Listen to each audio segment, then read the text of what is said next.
Thank you very much, Neve, Barbara. Thank you for this opportunity to participate in this special event. It's good to be reminded in person to hear the voice of Una OMalley and to see some of the work that Glencree is busy with. It's so nice to see some very familiar faces, a number of people here I've been privileged to journey with during the time that I was working at Glencree, and it's lovely to share this evening also with you.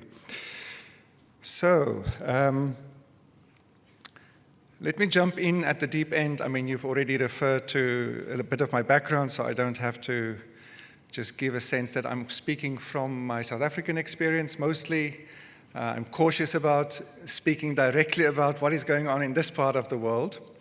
But I hope that some of what I have to say will speak to perhaps some of the deeper challenges that I've come to see in this work, the roots of reconciliation or the roots of resistance to deep reconciliation. And so tonight I will be using some of that experience, focusing also on my own journey, my own professional journey, but also a personal journey of grappling with these issues in the South African context. And I do that not because I think I'm necessarily unique in this particular work, but I think there's something about being willing as a facilitator to go to places that you're asking other people to go, to be a participatory facilitator, and to trust that if I dig deep enough in the place where I stand, then I will eventually reach the stream of shared humanity that binds us together. So it's in that spirit that I'll be offering some reflections on really the dynamics of betrayal and the tension between reconciliation and the dynamics of betrayal that's evoked when you engage with the enemy. So let me jump in at the deep end with an extract from a poem by Una OMalley, which I came across the other day, and it just felt like a good place to start. It's from her 20th century revisited poem, and this is the quote. "Maybe this blood-stained century now should be granted leave of absence, or amnestied in mothballs, and the indomitable Irishry of North and South should gaze into the faces of their children and not their ancestors, while planning for the future." Now, having worked at Glencree and having spent many, many hours listening to people's life experiences touched deeply by the conflict here, I have some understanding of the pain that we also were reminded of in that extract. And I just came across this quote in the Irish Times, which I think was written on her 75th birthday under the heading, "Learning to Forgive the Unforgivable." It states that Una OMalley was driven to a life of relentless campaigning for reconciliation by the Civil War savagery which resulted in the murder of her father and grandfather. So again, in the spirit of Glencree dialogue, which is not always a comfortable place to be, I almost want to ask the question to myself and perhaps to us who are gathered here tonight, why is it so difficult to follow in her footsteps? Why is it so difficult for us to almost like grant absence of leave for these blood-stained centuries that are still haunting us in many parts of the world?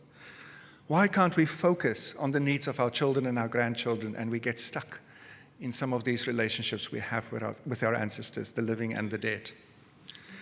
I came across this quote by a relatively well-known person that you would probably recognize, somebody who in most of his life embodied the opposite of this relentless seeking for reconciliation that Una was devoted to. And it's a quote by Reverend Ian Paisley in the context of many people advocating the need for bridge building. And he said, "Bridges and traitors are the same, for they are trying to reach the other side." Okay, so bridges and traitors are the same because they're trying to reach the other side. Now, it's not comfortable for me to almost agree with him, given some significant political differences, but there's something in what he says which resonates with what I've experienced in this work And it's also something which I've experienced in my own life, and I'm in the process of still trying to make sense of that, because my father basically would say the same as what Reverend Ian Paisley would say. So when I joined the ANC, we refer to that, for my father that was betrayal. Betrayal of his father, especially his father, my grandfather, who was Prime Minister during the apartheid era. And I hear that kind of echo of Reverend Paisley in his inability, his unwillingness to understand this breach building that I was committed to, and to actually accept that there's a need for that. So this is what I'm trying to make sense of. If I think of the work I've done here, if I think of some of the people I've worked with, what is the truth in this statement, this troubling statement by Reverend Ian Paisley? What is the connection between reconciliation and betrayal? And if there is a connection, how do we work with it? How do we understand it? How do we transform it so that we can get to deep reconciliation? So let me begin just with a few examples, just to show how this, in this project that also was referred to, the Beyond Dehumanization project, where we draw in people from 4 different conflict zones, veteran peacemakers, people who were actively involved in the conflict and then became peacemakers. So I'll be quoting just from a few of those. I'm thinking of Themba Lonzi. He's from South Africa.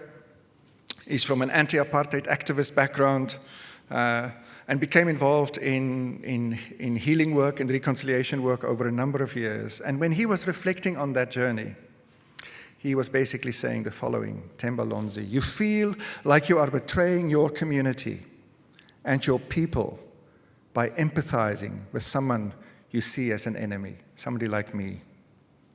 Your people get angry with you. They will say, 'You're turning soft now. You're soft.'"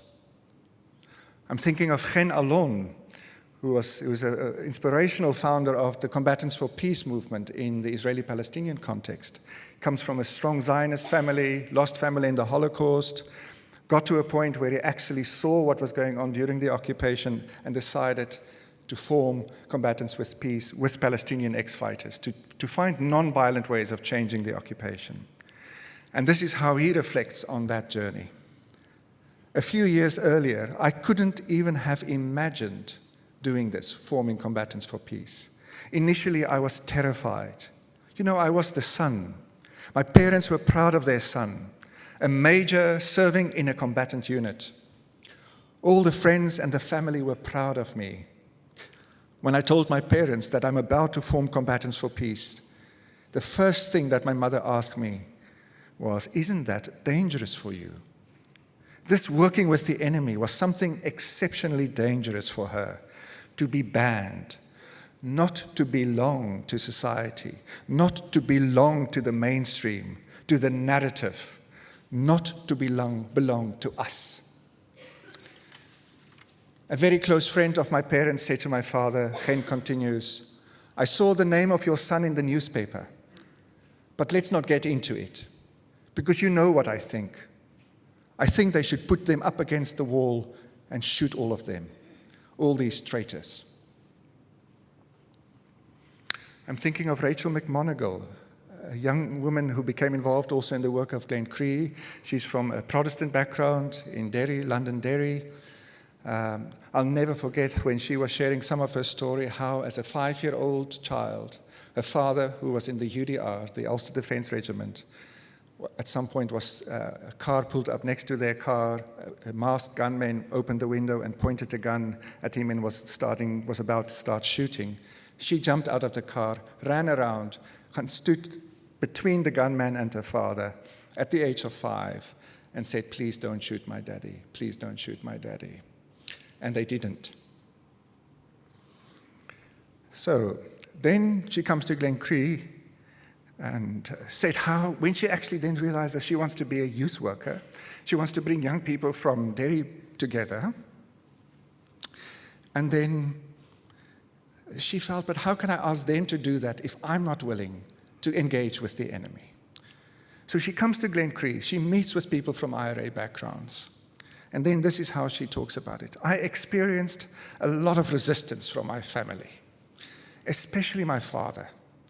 He just couldn't understand why I wanted to get involved in this kind of peace work. I'm thinking of Jerry Foster. Some of you would know Jerry. He's from an INLA background, deeply opposed to the ceasefire agreement initially, reluctantly became involved in the Glencree combatants program right at the start. After a few years, he kept coming to the workshops. Eventually, he came to a workshop where we gathered people from British backgrounds, survivors of IRA activities in England. And he describes the kind of impact that encounter, I think it was in 2005, one of those weekends at Glencree. And he says, this encounter, for the first time, really brought home the suffering of the enemy. Sorry, I'm just writing it. Afterwards, Jerry was furious with me for inviting him. He hated feeling like a traitor. And then this is now Jerry. It was after that weekend at Glencree that I really felt the strong sense of betrayal. It was really frightening. I was up at my dad's grave, and they're feet apart. The INLA plot is near enough next to it. I was looking down at the names on INLA graves, most of the names I knew. I was thinking by myself, what would they think of me now? What would they be thinking of what I'm doing? I felt, I let you down, lads. That was a part that was really strong within me, that I'm not only letting them down, I'm letting myself down by showing empathy to the survivors of those actions. So these are just a few examples. I can refer to many more, but it's just to give you a taste of when you actually listen to peacemakers, when you listen to people who've been involved in violent conflict and they engage with the enemy, these are some of the things that are evoked, and this kind of strong sense of betrayal. So with that background, I now return to try and understand my own father, who's still alive. He's 90 years old. I'm trying to understand, why is he still thinking that I'm a traitor when this book that I've just finished, again, he feels that I've again betrayed the family because I'm so critical of his father. And the interesting thing is there's a part of me that wants to agree with him. There's a part of me that almost feels like it's not right for me to be so critical of my grandfather, even though I have a passionate conviction that apartheid was a crime against humanity. When I actually say it and when I engage with it with him in mind, there's a part of me that almost resists, that feels like, am I actually a traitor?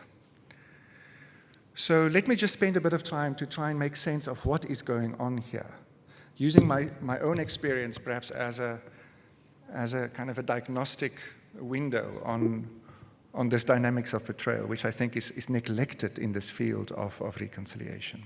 And I think in the case of my father and in the case of my grandfather, and why there's this strong sense of loyalty, I think it has something to do with the way he almost died and with the way he did die.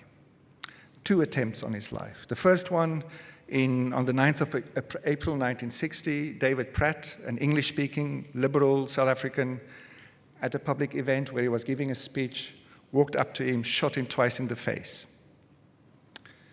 A lot of blood, of course. Everybody assumed that would be it. Somehow, he survived. The doctors said it was a medical miracle, standing in this space.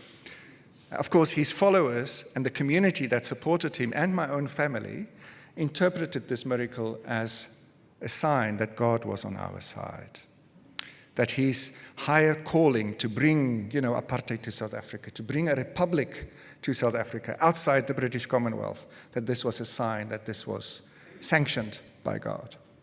And then when you listen to the way he spoke about the formation of the republic, which happened then only a short while after that, on the 31st of May 1961, and how he was using the legacy of generations from what we call the Anglo-Boer War. And I was just, St. Stephen's Green is just around the corner, the arch with all those names of the people who fought in that war.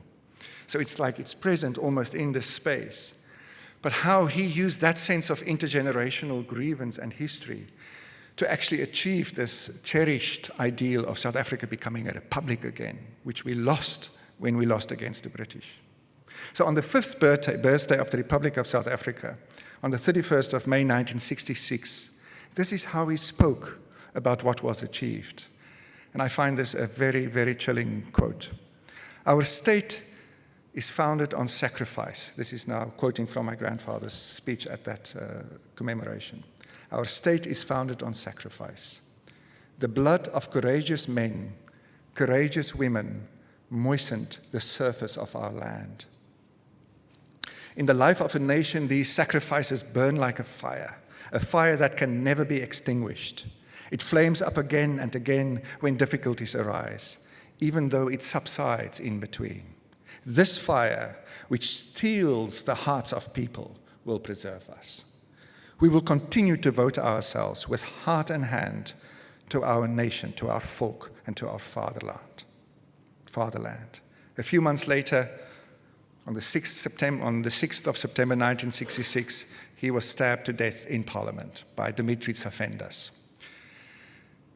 So Tsafendas achieved what Pratt couldn't achieve. And this is how my grandmother, Oma Betsy, remembered that time. I've discovered these diaries when I was trying to make sense of this family legacy.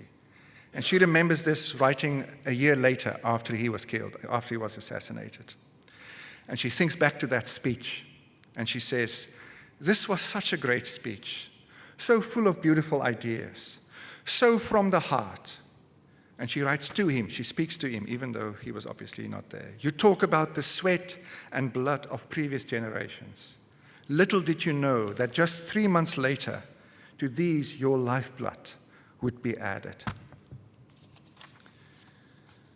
Okay, so why? I mean, I can go in that, but it's too uncomfortable to go into too much more detail in terms of how she was grappling, how she was mourning, how the family, the community were trying to make sense of his death within this bigger framework. And then I listened to my colleague Brandon Hamber, who was also involved in the dehumanization, beyond dehumanization project. So as part of that kind of reflective space, we reflect together on some of these questions. And this is how he then formulates the issue of betrayal. And I'm quoting, "Sometimes the issue of betrayal is so difficult because of the sacred nature of our engagements in conflict issues." So if you lose a loved one, for example, normally what happens in that process is that we engage in a set of sacred bonds with that person. Whatever happens, the truth will come out. One day, justice will be done. Those bonds are really sacred. They're not just about loyalty. They're beyond loyalty. We feel the same way about our ideologies, he adds, whatever that might be. There is a sort of sacredness about the way we make those connections. Ireland will be freed, or the British Union will be protected. These are sacred things. And the problem is that one can't ever properly break those bonds yourself. Because if you're making the bond with some comrade or an ancestor who has died, they can never release you from that bond. So this is one way to begin to make sense of what is going on here when this kind of deep sense of betrayal is evoked when I challenge my father's father, my grandfather. Now in Brandon's case, he's using the word sacred in a secular sense, just to try and convey something about the weightiness, the heaviness, the deeply rootedness of those bonds of loyalty and blood. I'm interested in the religious roots of that language, and I'm not going to go into that very deeply, but in the South African context, and I suspect here as well, one actually needs to go back into the Hebrew scriptures. We need to go back into the Judeo-Christian tradition to actually see how powerful that notion of a covenantal ritual, implemented with blood rituals, how that created the sense of connection between groups, a sense of covenant. And of course, the Afrikaner community, the white Afrikaner community, which my grandfather was sort of a prominent leader of, we saw ourselves as the chosen people. We identified with Israel in the Hebrew scriptures and beyond. So in that sense, it's not something one could just, secularize too soon. So I'm quoting here from one theologian, which I found actually quite helpful, reflecting on these blood rituals from a, let's say, theological point of view. The blood traced a line. This is talking about the blood rituals in Exodus. The blood traced a line around the motley band of slaves and made of them something special. And that blood, as part of the whole sprinkling of blood, on people and the whole elaborate ritual that they went through, animal blood, and that blood became for the Hebrews more than the blood of young livestock. It became the blood that made of them a family, that gave them a shared substance of life and purpose, a shared substance that did not begin or end with any individual, but was part of a great stream carrying them from one generation to the next. It made them important to one another, and it made them important to God. So every sentence in that quote, if I look back at my family story, if I look back at my grandmother's diaries, if I listen to my father, if I read the kind of documents of the time, every sentence of that quotation can be applied to the self-perception of Afrikaners. The bond between members of the white tribe I was born into was indeed like a family bond. And family, as my aunt Anniki Boshoff said in an interview, family is a bond of blood that cannot be broken.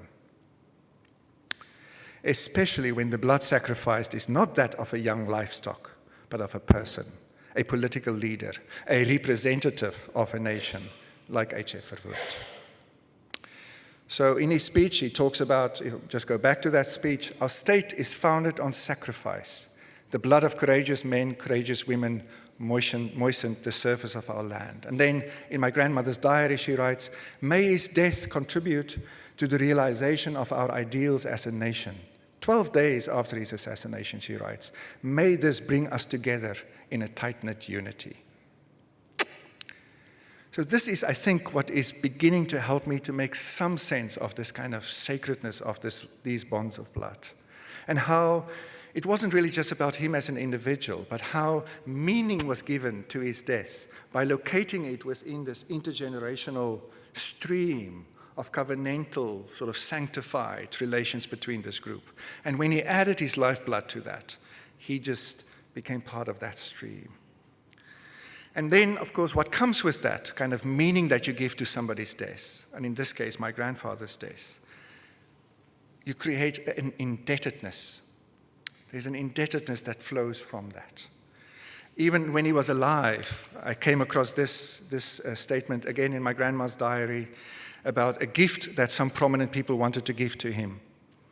And the person then said, when my grandmother said, but we will be so deeply indebted, the person responded with a laugh, debt?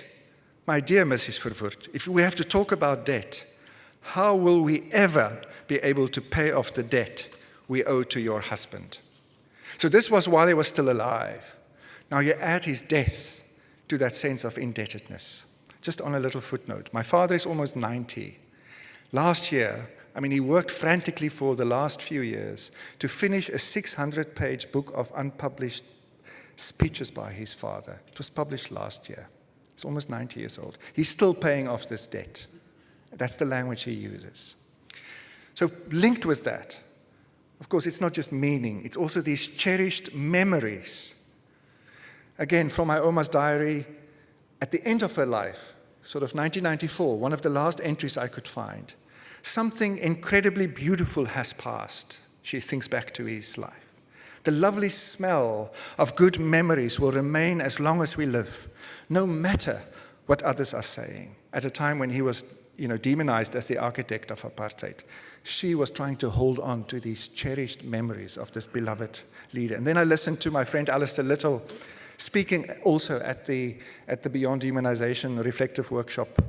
And he says, how do you break the bonds of conditioning that you feel are not allowing you to be who you really are without damaging relationships, without destroying memories? You have memories of your loyalty. You have memories, your sacred memories of people that you knew that are dead, or memories of the past. How do you continue to live and create a future where you have changed without completely destroying those memories that other people that are close of you still hold dear? That's the question. So given this kind of sanctified meaning, given this kind of these cherished memories. No wonder that it's difficult for my father to understand why I would reach out to somebody like Themba Lonzi, why I would want to work with him, why I want to agree with him about the evil of that system of apartheid.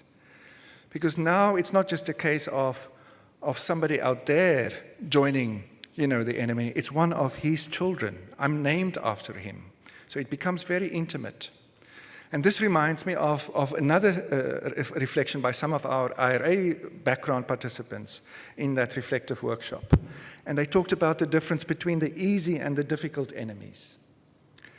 We had the visible and the easy enemy, and I'm quoting, if you want to call it, which would have been the British who came into the country. They partitioned the country. But the more difficult enemy would be the Unionist, the Protestant population that live here in the north of Ireland, because they're just like us. I was never brought up to see them as an enemy, because they were my friends' friends. It is more emotionally difficult, also within the loyalist community, with people in our Republican communities who have killed their own people, even if it was accidentally. It's easier to deal with the trauma inflicted from without than the stuff we actually inflicted on ourselves. And then this statement, the bridge between Republicans and loyalists might be longer, but seems to be easier spanned than the smaller bridge within our own communities. And this smaller bridge, this intra-community, intrapersonal bridge, has been described, this kind of challenge has also been described by Alistair as follows. I think this notion of sacredness and bonds also has something to do with how we've been conditioned, going along with the group or going along with the cause. Betraying all of that, betraying all of what we've been conditioned to believe is the right thing to do, feels like breaking sacred bonds. If you speak out against this conditioning, you're supporting the enemy, or you're agreeing with the enemy. And this is the key sentence. And therefore, the blood of your friends, your community, is not only on the hands of the enemy. This blood is also on your hands, because you're supporting those who've did the killing. So this kind of language, this kind of reflection from people who've been involved in this work for many years helps me to make some sense of why, for my father, I'm a traitor again. Because in some sense, from his point of view, from my family's point of view, it's not only about the blood of Verwoerd in my veins. According to what Alistair was saying, it's almost as if his blood is also on my hands. And that's why it's so difficult for him. But let me move on. I don't want to spend too much time trying to understand my father, although I think it's an important part of this work. Because I want to hasten to the next part of what I just want to talk a little bit about, is what do we then do when I'm faced with a conflict between his interpretation of what is going on and Themba's interpretation, and my own moral agreement with the strong need to actually point out, no, it's not about me being the traitor, it's about Verwoerd, my grandfather, people who still believe like them. These are the traitors of a more fundamental sense of family. And this is not easy to convey, but the more I'm reflecting on what is actually going on in South Africa, the more I talk to Black South Africans, and I ask them, what was apartheid really like? Tell me more about the racial classification system. Talk about the migrant labor system. Talk about the Mixed Marriages Act, the Immorality Act. Talk about the pass law system. Talk about what was called Bantu education. And you begin to build up a picture where you realize that all those laws in combination basically destroyed Black family lives, made it impossible for men and their wives to be together. How many Black women raised white children at the detriment of their own families and their own children? So if we start talking about family betrayal, I would like, again, in the spirit of Glencree dialogues, I would like to respond to my father and say, but what is actually going on in this country of ours? What is the real betrayal? And, I mean, of course, if you're a Christian, you can also refer to the fact that we are members of the same family as brothers and sisters in Christ. I mean, if you're not willing to go let's say, the religious route, there's just the human family, just the basic dignity we share as members of the human family. And that is what apartheid betrayed. That's what it means to be a crime against humanity, for me at least. So in this attempt to deal with these conflicting, let's say, family loyalties, you basically have to almost like prioritize which family should take priority.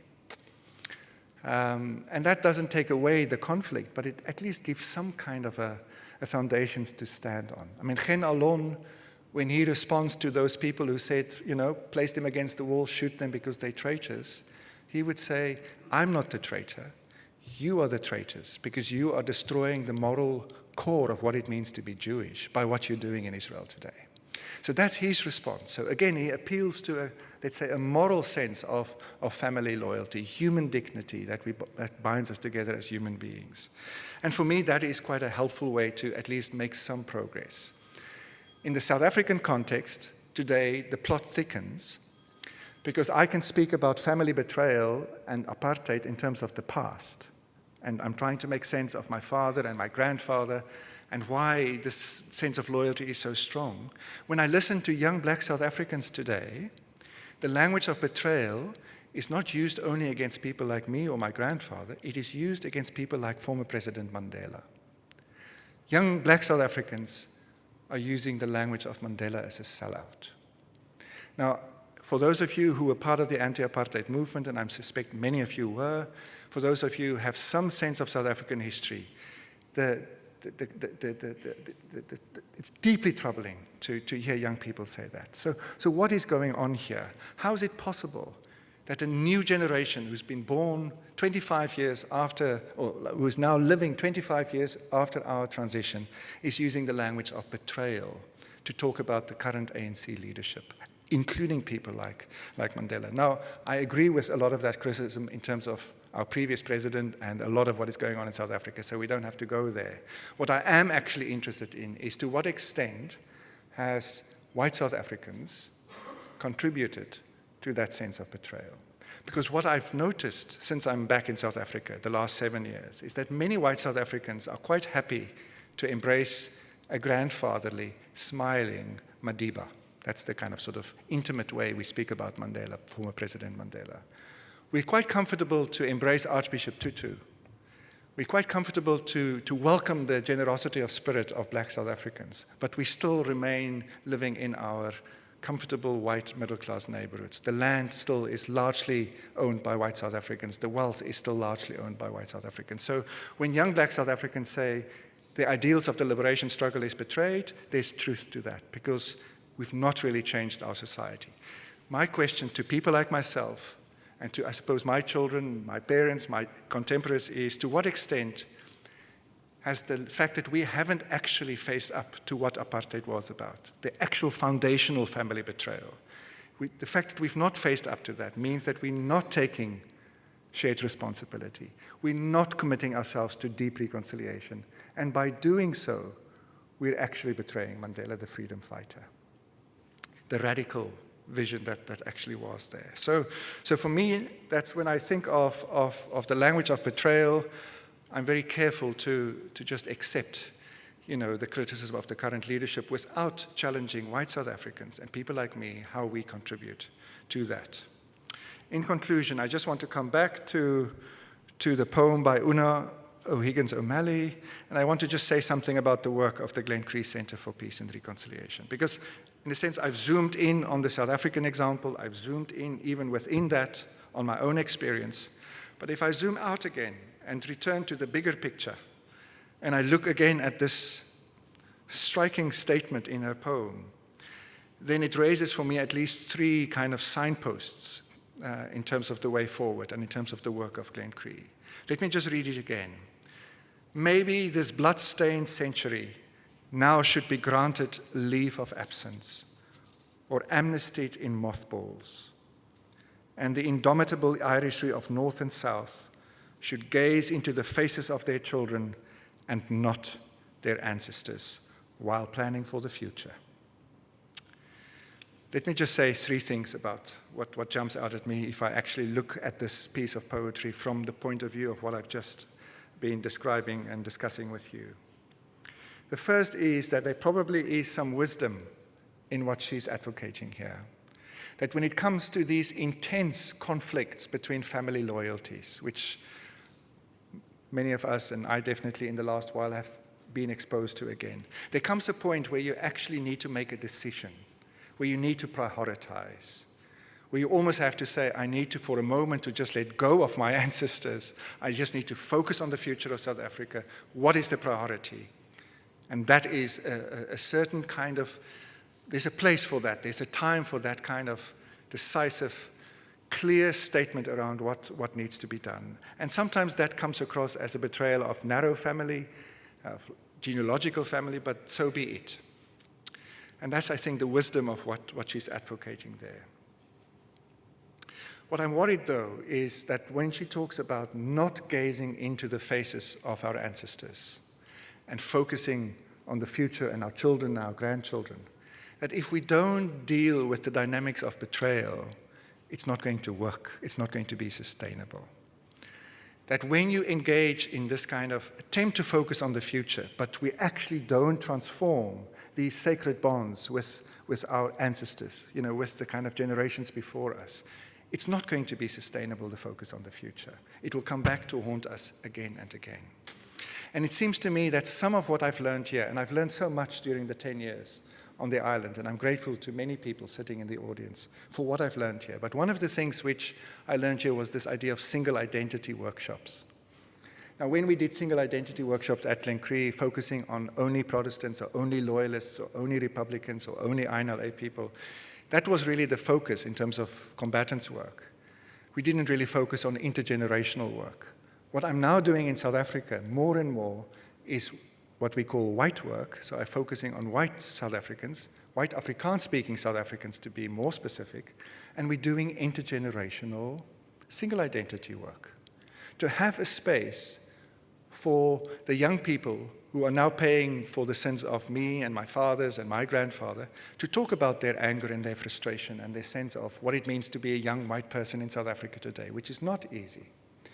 And these kinds of intergenerational conversations, I think, are necessary so that when we enter into the interracial reconciliation spaces, we have worked through some of these issues with our own families, with our own fathers, with our own grandfathers. And that, for me, is something that really stands out from the time here. Thirdly, that's the last point, I do hope that when I listen to this poetic sort of juxtaposition between gazing into the face of the ancestor, gazing into the face of the children, that those are not the only 2 options. I do hope, and I think this is what I've learned also doing this work here, but also in South Africa, that there is a third option. It is possible to, as it were, renegotiate those sacred bonds with the ancestors, with our fathers. It's possible to transform them. But to do that, you need spaces where there can be dialogue across conflict boundaries, across bloody conflict boundaries. You need sustained opportunities to meet again and again and again in spaces that are safe enough so that you can take the risk to talk about these painful issues that divide us. And in those long journey processes of deep dialogue, deep engagement with each other, we start to cultivate those human connections. Our foundational family connection gets cultivated and provides the bridge so that when it comes to the divisions between us, it's strong enough to hold that. And for me, that is really what Glencree is trying to do, what Glencree has been doing, and for that I'm very grateful. And because Una OMalley was one of the founders of Glencree, I want to finish just with a prayer of gratitude to her for doing that. Thank you.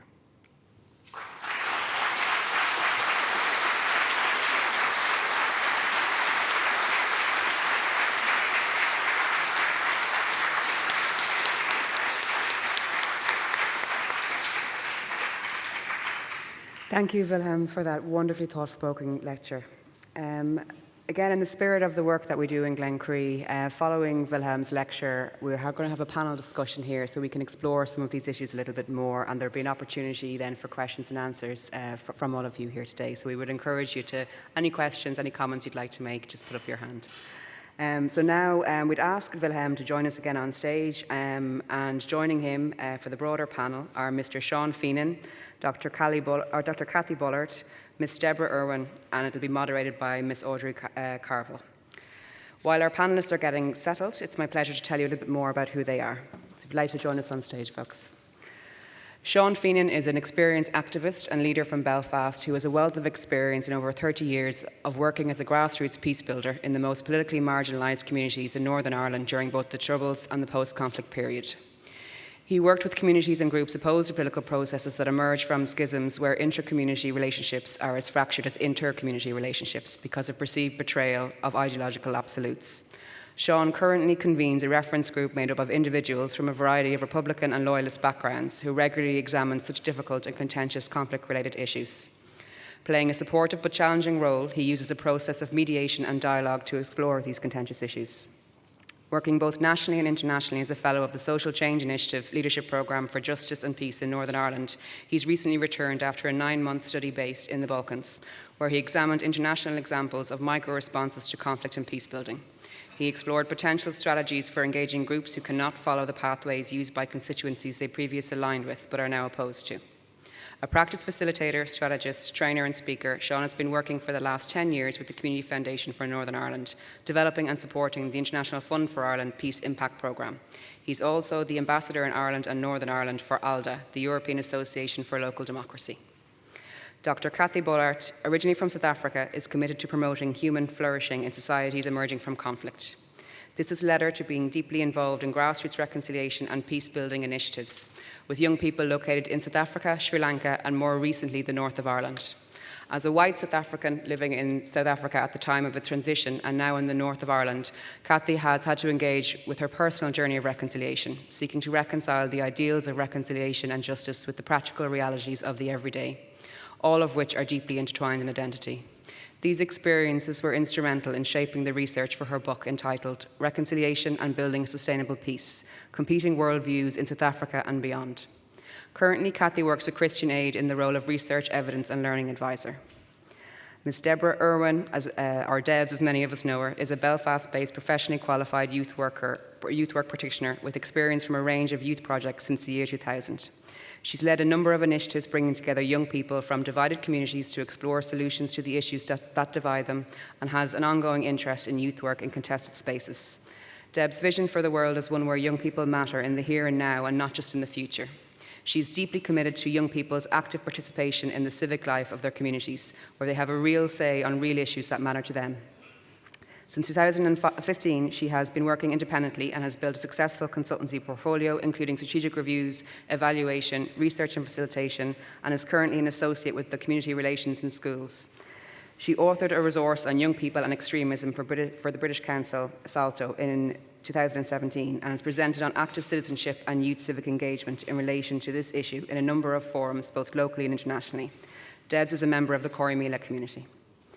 Audrey Carville, our moderator tonight, is an award-winning broadcaster and currently presents Morning Ireland on RTE Radio 1. Prior to working in RTE, Audrey has worked extensively with BBC World Service and BBC Northern Ireland, presenting in a variety of current affairs programmes and reported extensively on the complex peace negotiations which led to the Good Friday Belfast Agreement. Audrey, over to you. Thank you.